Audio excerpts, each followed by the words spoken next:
So to begin with, it may be appropriate to explain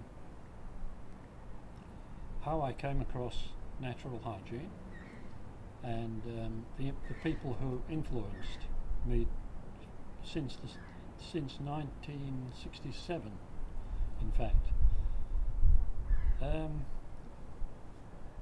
I think even going back prior to then, I seem to remember at school, even during school days, I was curious to know why so many people were becoming ill with particularly chronic disease. The medics didn't seem to have a solution to that, and I was pretty soon realised that it was to do with lifestyle and particularly dietary factors.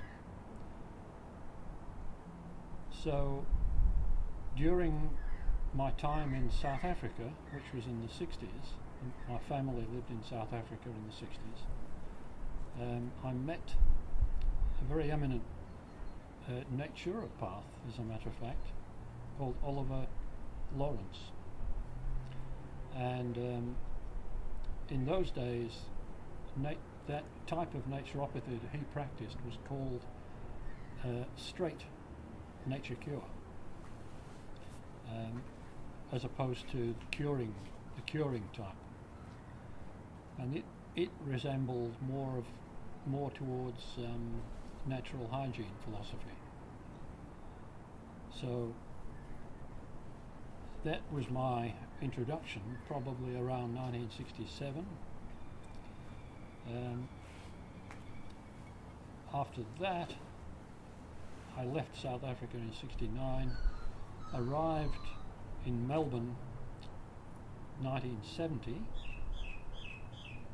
I knew about Alec Burton from people I had met in the UK, as a matter of fact. And I also met around that time Bruce Standish. Things were falling into place by this stage as far as what diet and what lifestyle was the most beneficial. The term vegan in those days, particularly in the 60s, was not often. I certainly didn't come across it at all. Generally, it was referred more as strict vegetarian, or avoiding bovine dairy, which we knew of. We knew the damaging effect of these certain foods anyway. The term vegan came into use much later, as far as my experience was concerned. Even though it was coined in 1944 by Donald Watson, I believe. So, in relation to the terms veganism and vegans, I'm a little bit uneasy about using the terms, the V words. It tends to distract from the other factors in lifestyle medicine or in preventive medicine. There are many other factors involved, and as Alec Burton used to say, that we should not be too preoccupied with one element to the exclusion of the other factors.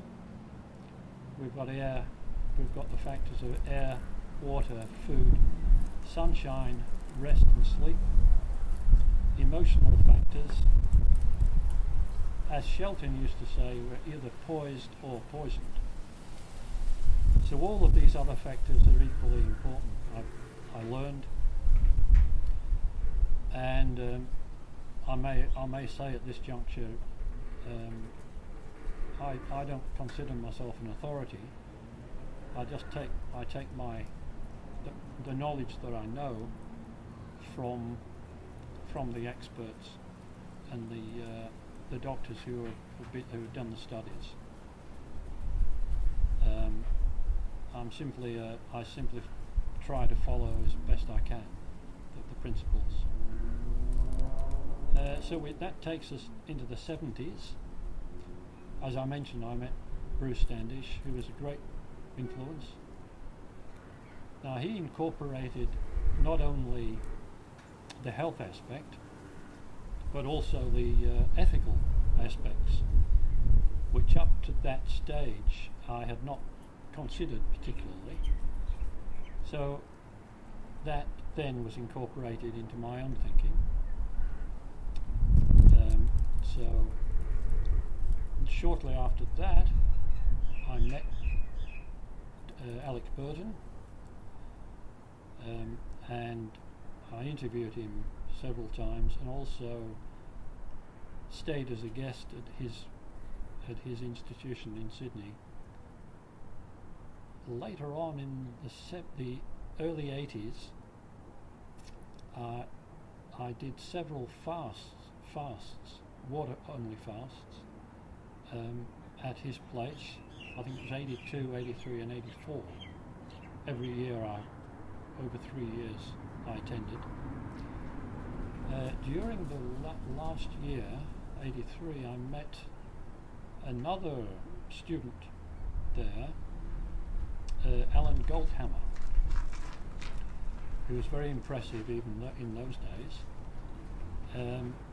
He has since set up his institution in Santa Rosa, California, under the name True North Health Center. Now, he was a student under Alec Burton at the time, in the 80s, and he's since qualified in chiropractic and supervised fasting. And he's done very well since then with his center in California. So moving forward into the 2000s, 2011, I was fortunate to eventually get around to visiting Alan Goldhammer's True North Center in California, and I attended there every year for seven consecutive years from 2011 forward, and each time I was there I had a supervised 2 weeks fast. That is 2 weeks on water.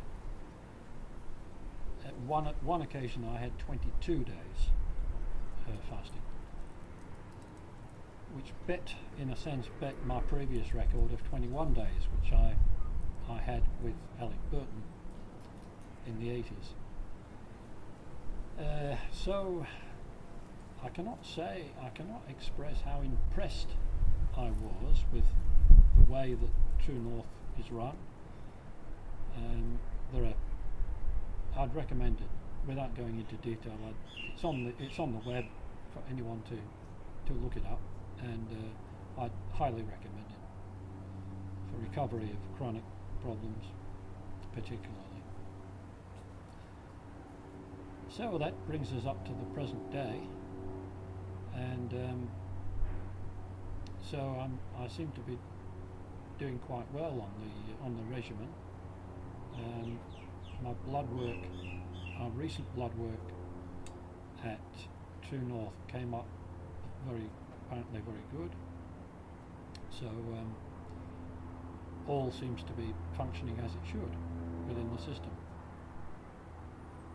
It may be appropriate to say at this juncture, I would not recommend fasting without supervision, even though it's quite a safe practice, and it's a historic practice going way back thousands of years.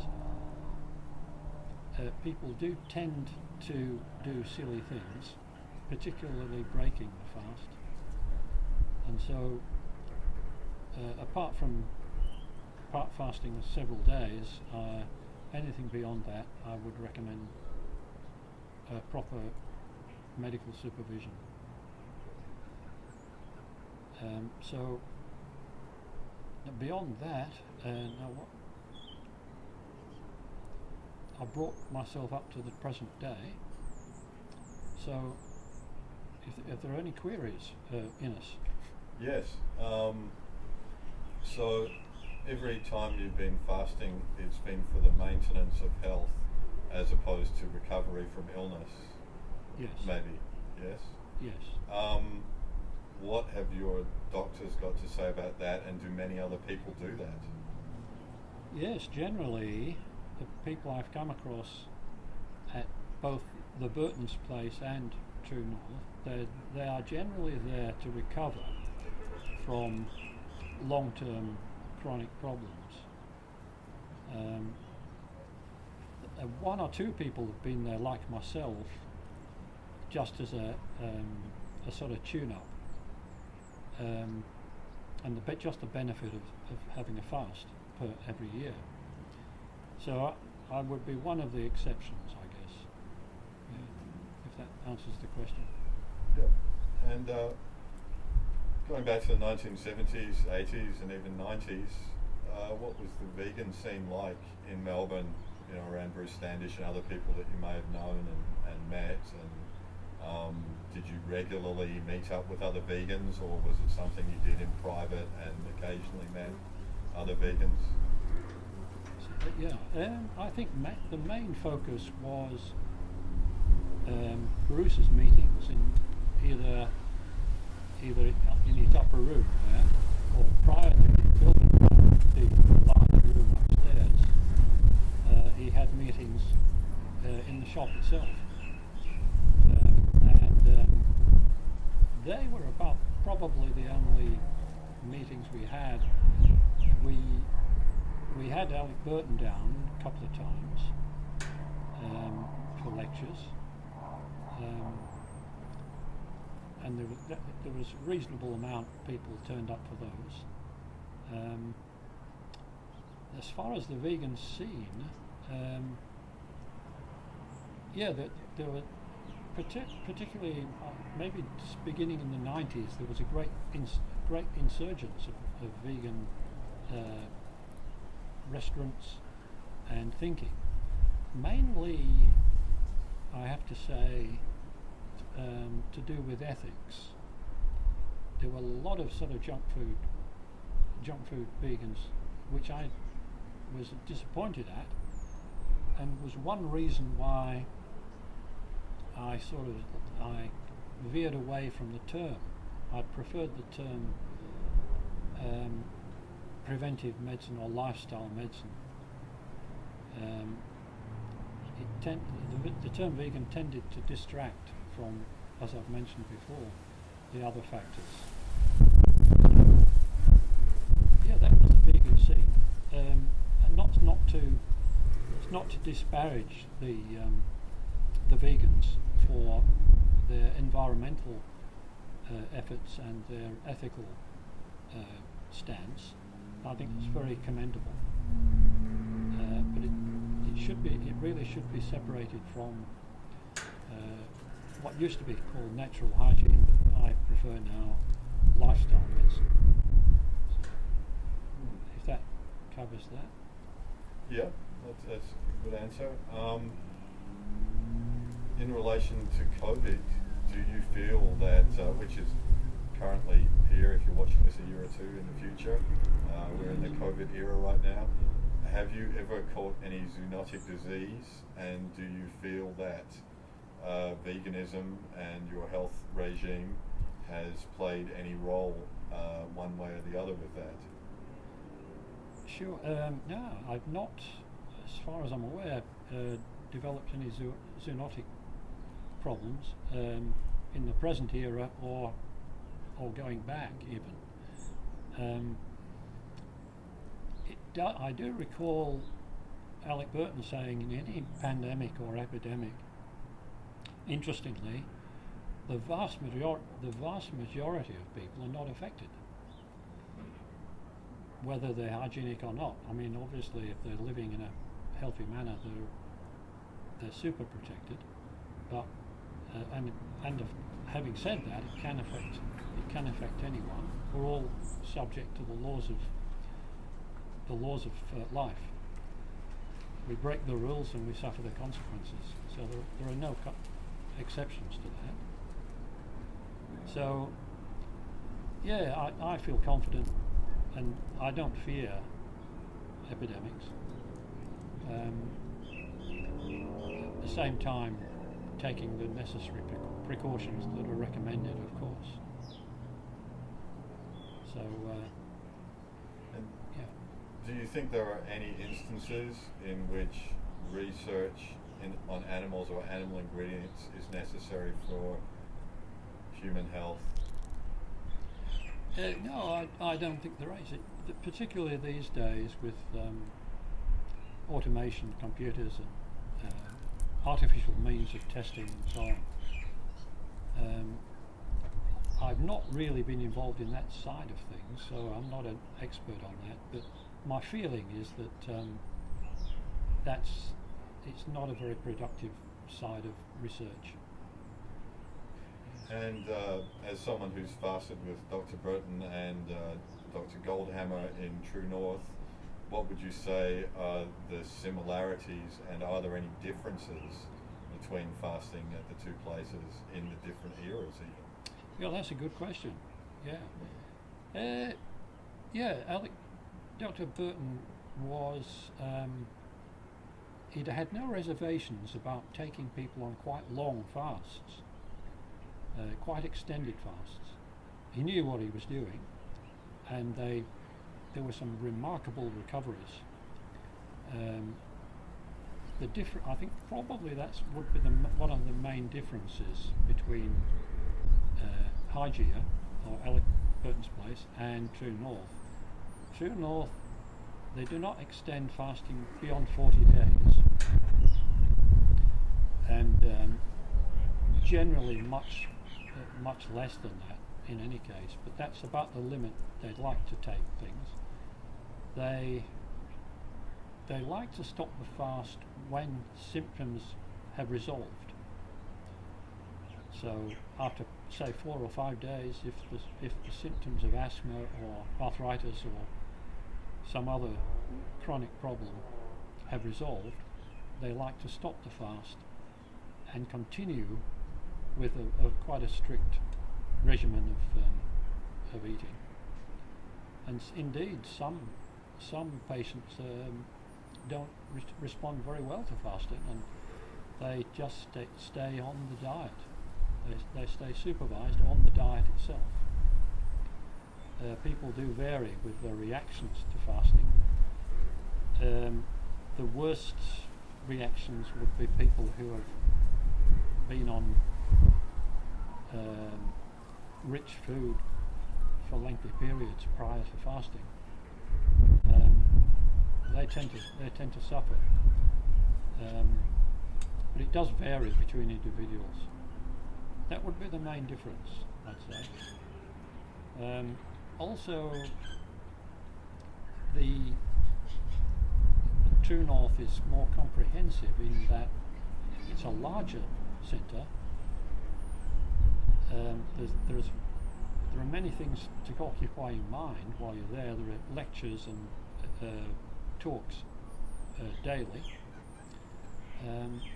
and you're able to socialise with the other people, the other guests there, and also socialise with the doctors there too.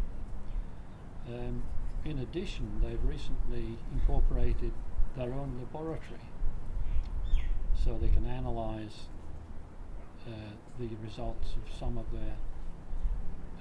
their testing on patients, blood work and so on. They've also submitted many articles to the peer-reviewed medical journals, and I think Alec used to do that also, but with somewhat less success in those days. It's rather more accepted these days, and in fact many doctors and hospitals do refer people now to True North when they have stubborn cases that they cannot resolve under standard medical care. So, yeah, that would be the major differences. Yes, I've heard there's a lot of research on various forms of fasting now in the last couple of years in particular. It's become a new focus in medicine.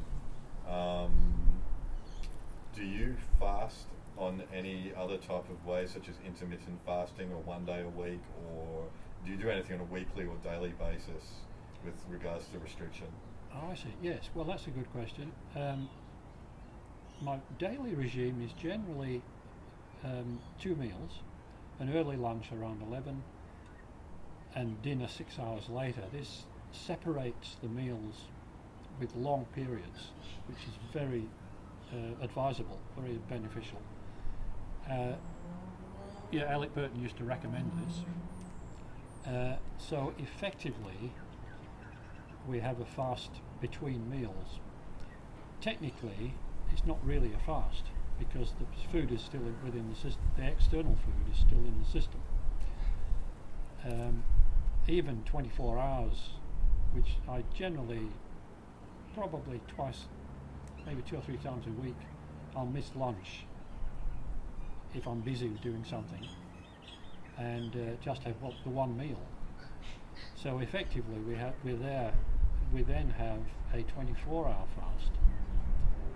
But technically, it's not really a fast anyway, because, as I say, the external food is still within the system. So also, I think added to that, I think as one ages, we need less food, and we're less able to cope with huge amounts of food. So I feel that it's probably a good thing to reduce the food intake as one ages. So as far as fasting proper, I wouldn't go more than a few days, following my own recommendations to other people. That is to have fasting under supervision. So I wouldn't go more than a few days myself. And there's not really the need to do so. I don't feel the need to do so. I can't remember the last time I had a cold, for instance. If I had a cold, I think I would fast.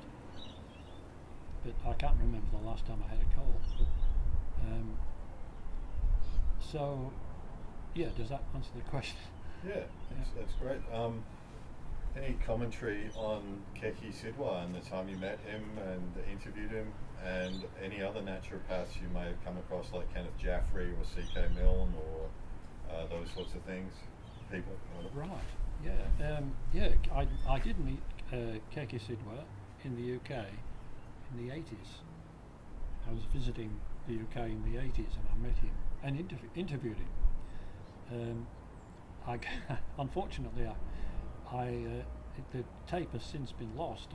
I gave it to Bruce, and I think he lent it out to someone. But the interview with Keki Sidwa was quite edifying. So I guess he was one of the more interesting people I've met, apart from Alec Burton and Alan Goldhammer and Michael Clapper. They're the eminent people that I've met. Oh, and John McDougall. These are the eminent.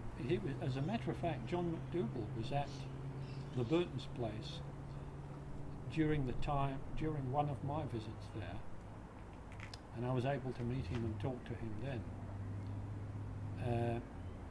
So that was way back when he was a young man as well. So he's still around, of course. So they're the only hygienists that I have met. I sadly did not meet Herbert Shelton or that generation of hygienists. I would have loved to have done so, or even Virginia Vetrano. I didn't manage to get over to America to meet them. So yeah, they're the only professionals really that that I've met personally. Yeah. Am I right in thinking that you know Rabbi Raymond Apple? I seem to remember your name coming up on a list, maybe with Michael Clapper, Raymond Apple, the World Jewish Vegetarian Society. Doesn't ring a bell. No. No. Fantasy Island. We'll edit that one. I might be on a list somewhere. Yeah. He lives around the corner from me. I'm just interested. I think he lives in Israel now, but yeah, they had an organisation, Clapper and Raymond Apple, who I think went to school with Bruce as well. Oh, I see. And borrowed money off Bruce when he was bankrupt. But this is, I see. we can edit this bit out. Yes. Would you care to comment on Alec Burton and the sort of, as his career wound down, and would you like to clear the air about anything about Alec and what happened there at the end? Maybe you have probably more information than just about anyone else and more perspective on that. I spoke to Nesler. Must have been 4 years, 3 or 4 years ago. Actually, while I was at Bruce's shop, she rang Bruce, and after she'd spoken with Bruce, Bruce said, "Oh, have a talk with Philip." So I had a chat with her and asked her about Alec's death and what preceded his death, and she didn't really say much, except effectively it was an accident. He was, as far as I could understand it, he was lifting bicycles and misjudged a step and fell, and that was the beginning of an injury, which was exacerbated by other factors, and I'm not sure exactly what happened since then, to be honest. But there were a series of accidents. I think the first one was his lifting this bicycle, and he eventually was admitted to hospital and died as a consequence of injuries. Yeah, so that's as far as I know. And is Arcadia still open at the moment? I believe not. I don't think so. I know Alec had a court case not long before he died, actually, which he won. He was taken to court by someone who was dissatisfied with it was very silly, actually. I think it was a very minor. They went to the institution with a very minor complaint, and I think it was something to tiredness or something else, or insomnia or something, and they failed to follow instructions and they did not recover properly. So they wanted to sue Alec and Angela as a result. So anyhow, as I say, they won the case. Alec and Angela won the case.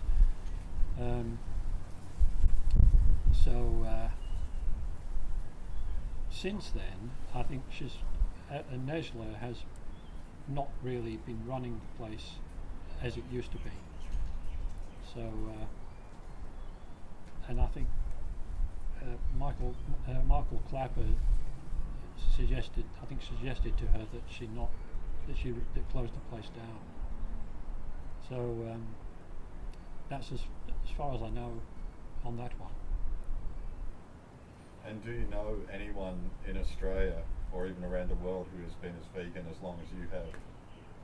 Well, Bruce, of course. Who's currently with us. Oh, he's currently with us, right? Of course. Alan Goldhammer is 10 years my junior, and he started around the same age that I started, in his teens. So whether or not that we're probably on a par there, I guess. Michael Clapper came to it quite late, in the last decade, perhaps, in a more strict sense. Who else would there be? I guess I could be the top of the hit parade at the present. From many kilometres around. Until I cark it, yeah. That's great. And do you count calories, and do you restrict them as a result of it? No. The short answer is no. No, I couldn't see them. In fact, I don't think even about vitamins, minerals, supplements. I just eat food.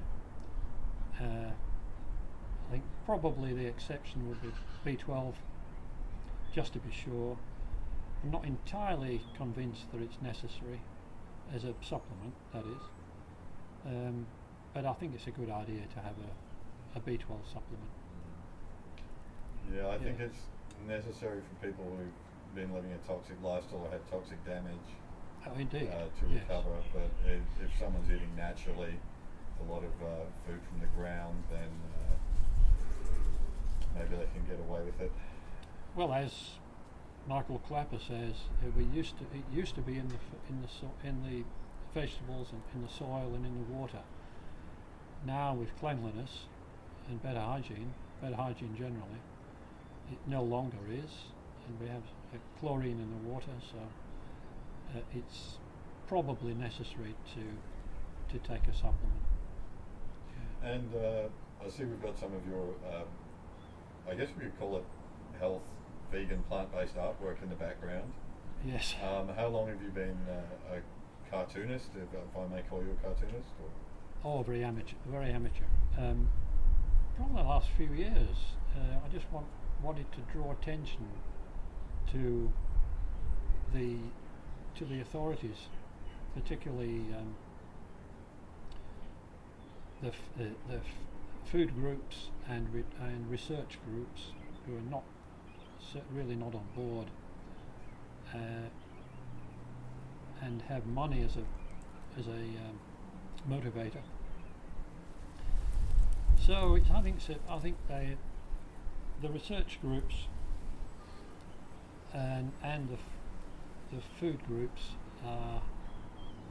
should be made fun of for the falsehoods that they're perpetrating. So this is my way of doing it, I guess. So. And do you think any country is immune from the influence of negative propaganda from these food groups? No. The short answer is no. And sadly, no. It's well ingrained. I'm afraid to say. Yeah. And do you think a lot of them believe their own propaganda, or do they eat vegan behind the scenes while selling meat? Yeah, that's a good question. It's very interesting that PhDs who are employed by meat and livestock people propagate the idea that we need the iron and the protein and so on from the meat.